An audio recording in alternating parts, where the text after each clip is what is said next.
Okay, so I'm done with my tears.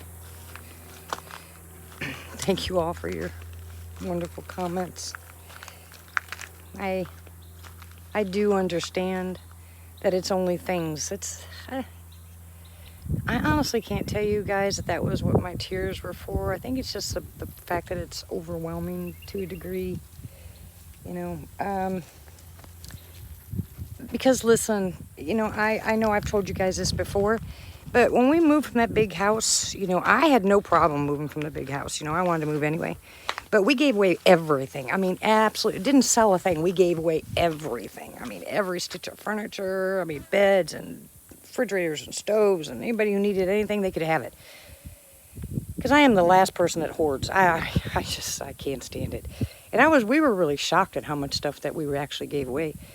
Because heck, if you don't use it and every at least once a week or something, why have it?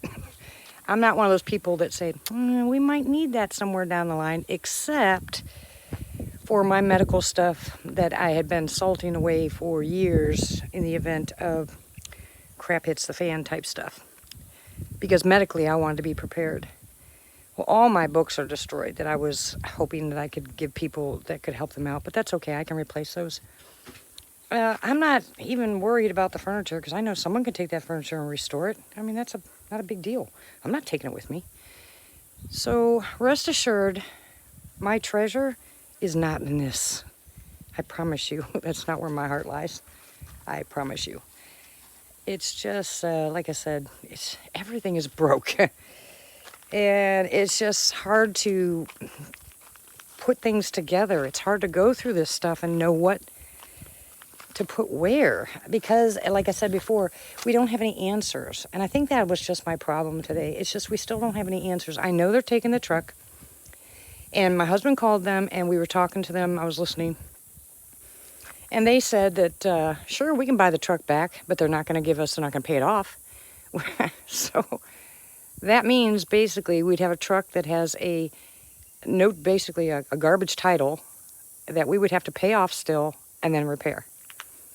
And, it's one thing if you have money sitting in the bank that you can go ahead and do that, but it's completely different if you don't. So I feel really, really bad for those people in the floods and stuff that are going through the same thing that, that maybe their vehicles weren't worth enough to replace. What do those people do, Well, I've got somebody that's offering to give us a vehicle. Boy, that made me cry because my heart just breaks for people with heart. I love the camaraderie of this channel and all the people that come on here. You guys are incredibly awesome. But I'm used to being on the other end, so it makes it kind of rough. And it's not a pride thing. It's just that my strength and my belief and my trust in the Lord is really strong. And so I say, and we can get through this, no big deal. Not a problem. But then I'm human, and I end up like days like today, I woke up and I just crying. But anyway, I'm all right. And thank you guys for the reminders, I mean, I just got through preaching that. That's too funny. Be careful what you ask for, because if you pray for patience and stuff like that, you're gonna get it. Anyway, we found out we can't even get a mobile home because we have to own the property first. And the real estate company that we dealt with sent me some pictures of the property that they were looking to relocate us to. So even though my husband has a hard time with dealing with them anymore, you cannot do that. You just can't do that. If they're willing to relocate us to another piece of property, smaller piece of property, same price, who cares? The point is, if it's safe, and if it's in the area, that's going to be okay for us, that we're going to be able to do what we need to do on it, who cares? Who cares as long as we're safe and we're still together? I mean, who cares? I don't care. I really just don't care. All I want to do is get some semblance of order around here. For any of you that are kind of OCD, I'm not really OCD, but close. This is making me crazy. I don't know where to put anything. I mean, I'm not putting it back in those sheds because we have storms coming in again. I'll just have to pull it all back out. And so I haven't figured out how to do this yet. Now, one of my subscribers has offered to come tomorrow and help. And I appreciate him more than anything. He's going to come over and he's just going to help us move and unload. And I'm hoping that maybe he'll take some of this stuff. Maybe he'll want it. I'm going to give him the chicken and let him take that home with him because I really can't deal with that right now. And I have to take apart that chicken coop. I'm going to have to break that down and take it apart. I asked my husband to call a storage company and see if we can't put the stuff that we are taking with us,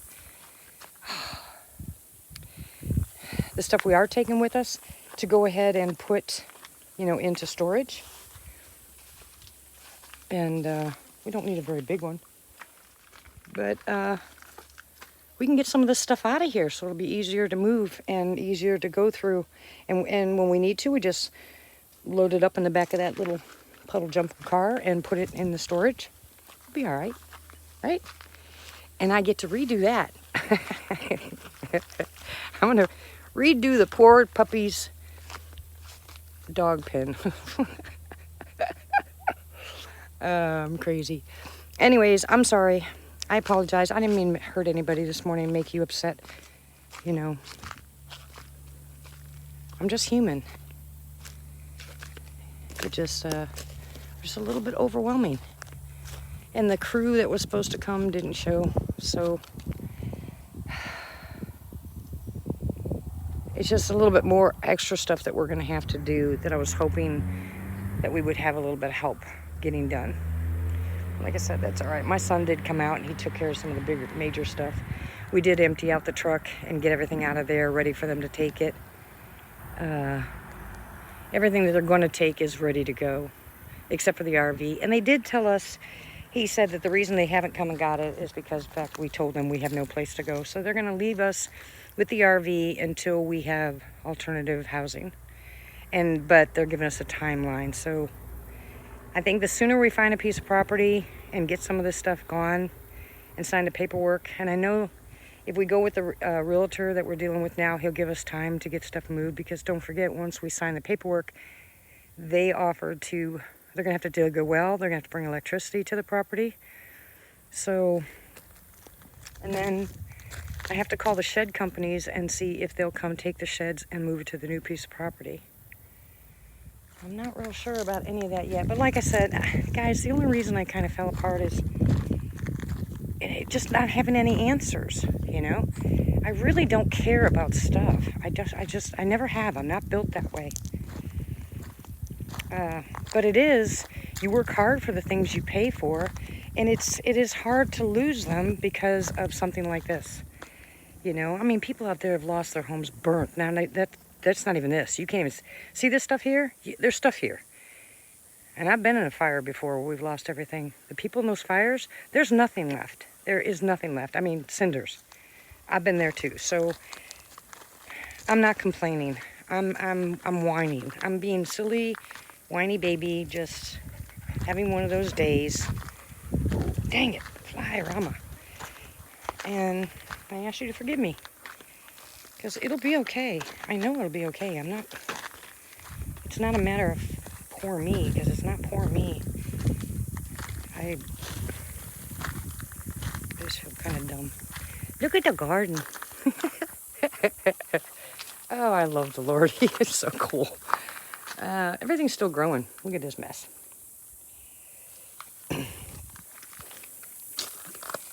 Just gets irritating, that's all. I'm just irritated. Don't mind me. It'll be all right. I'll be all right. We will be all right. But I meant it when I said it. What's important is that we have each other, and I know we have you guys. You guys have been a great support to us. A great support. And I love you all. I really do. And whether you do anything or not, I still love you guys. It doesn't matter to me. I am serious, 100% serious, that this is not going to break me. And things are going to get worse. And that's what I was prepping for. And I think that's another thing that was irritating to me or heavy on my mind. This place right here, if you guys, so those of you that haven't followed and understood why we moved out here, this place is supposed to be a haven for when crap hits the fan. And I was going to be the person in the community. Hopefully we had people that knew, or we did have people that knew where I was going to be if things got really bad, say an EMP strike or, I would have the medical part of it taken care of. I had the mechanical part taken care of. We have other parts of it taken care of, but this was going to be a hub or a haven for those that could all get together here. We'd have garden, we'd have food, we have wild edibles. I would have the medicine part of it, my tinctures and the salves and everything that we needed that way. Had somebody that was the mechanic part that could do all the mechanics that we needed. But, you know, whatever God wants is what God wants, and there's nothing I can do about that. So maybe this wasn't the right place. Maybe he allowed this specifically to show how easy it is to plan for something and it not be the right plan. So is my heart heavy? Am I whining and crying because of all the work we put here? No. I'm just looking at hubby being tired, which I know he'll get some strength in there. He will. He'll bounce back, trust me. I'm looking at the fact that I just need answers. I'm just that way. I'm sorry. Anybody that's in that medical field, your brain goes on overdrive until you find an answer. Once you find an answer, it's okay. Even if it's the wrong answer, it's still an answer. And that's the way we are. That's the way I am anyway. I need an answer, and if I make a mistake again, who cares? At least I had a plan. So I ask you to continue in your prayers that we find the proper piece of property, that we're able to, move on to it. And I don't care if there's little problems that crop up here and there. That's life. Who cares? I'm not concerned about that. Honestly, I'm back to what I told you guys in the beginning. I just want Denny to retire and play on his tractor. He's cute. Anyway, so you see him cry, you'll freak out. Oh my gosh, if you ever saw Denny cry, I might break your heart when I tear up, but you ought to see my husband. He's got crocodile tears. I mean, that boy's bottom lip starts to quiver and he gets these great big huge crocodile tears. And I don't care if you are the hardest person in the world, you can't help but crying. So I don't want to see that happen again. Anyway, that's it. I'm done. I just want to let you guys know I'm okay. I just needed to, get some of the frustration off. Some of the tears gone. And I'm not saying 100% that I'm crying for my situation either. It's overwhelming to hear about these people and the fires and the floods. There's people over there on the East Coast that are flooding like crazy. And my heart goes out to them. And I'm still praying for everybody. So my heart's going out to a lot of people. And I think just what happens is emotionally you get overwhelmed when you take that on. I know all you do. I can hear it when I can feel it when I read your comments. Your heart is just broken, for people that are going without or people that are having a hard time. That's just the way we are. So while you're crying, I'm crying. But at this second, I'm done crying because, I got work to do. Anyways, I love you very much. I will talk to you later. We'll get back on track. And please, no more rain. Okay? All right. Love you. Bye. Have a blessed day, guys.